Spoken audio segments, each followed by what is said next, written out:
Hey guys, I want to talk about some basketball games that came on tonight, February 8th, 2013. Starting the game that was on ESPN, the Clippers and the Heat.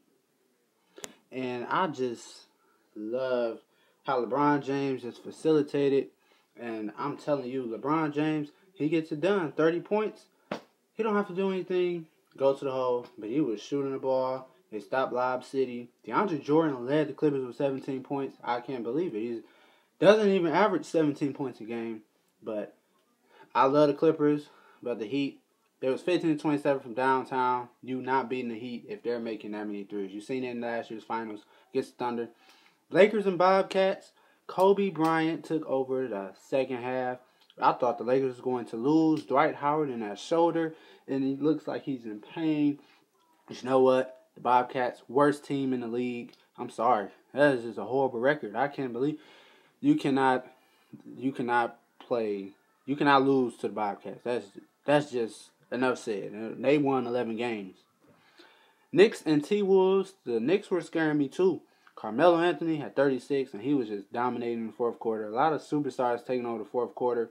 Melo did a good job. Minnesota facing injuries, but they're playing very good basketball. Kevin Love being hurt, that's their best player. They was 1 for 13 from downtown. They need Kevin Love. He can make about 4 threes a game. Rubio did fantastic. The Spurs and the Pistons. My Spurs, they were on an 11-game winning streak coming into Detroit, and the Pistons just shot the ball very well.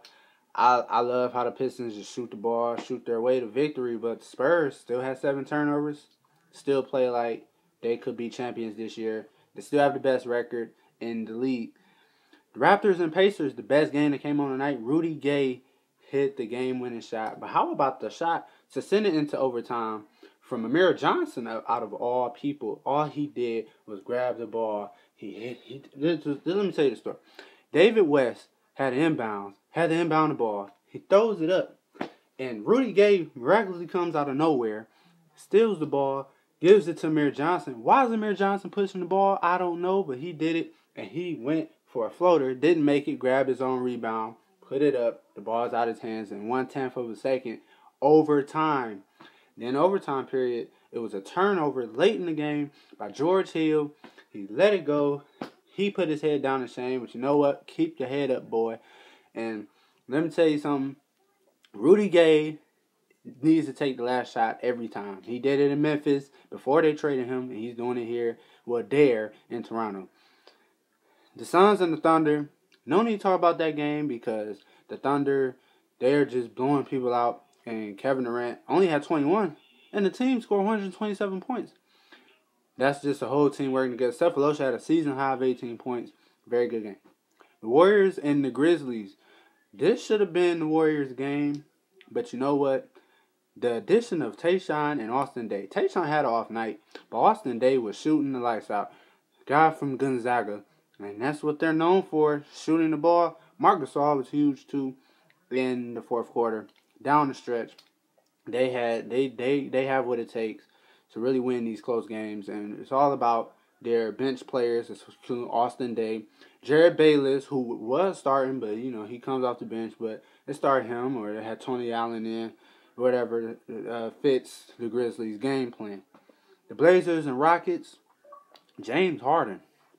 That is one of my favorite players. With the beard, looking like Rick Ross. James Harden, 35 points, 11 assists, 7 rebounds. He was doing everything, and I love James Harden. The Blazers are a very good team, but I like the Rockets. They've been shooting well from the field. And the Bulls and Jazz is on ESPN. Last time I checked, Bulls were up by 11. I believe it was 51-40. Nate Robinson is so consistent. Little Nate Robinson, I call little Kevin Hart.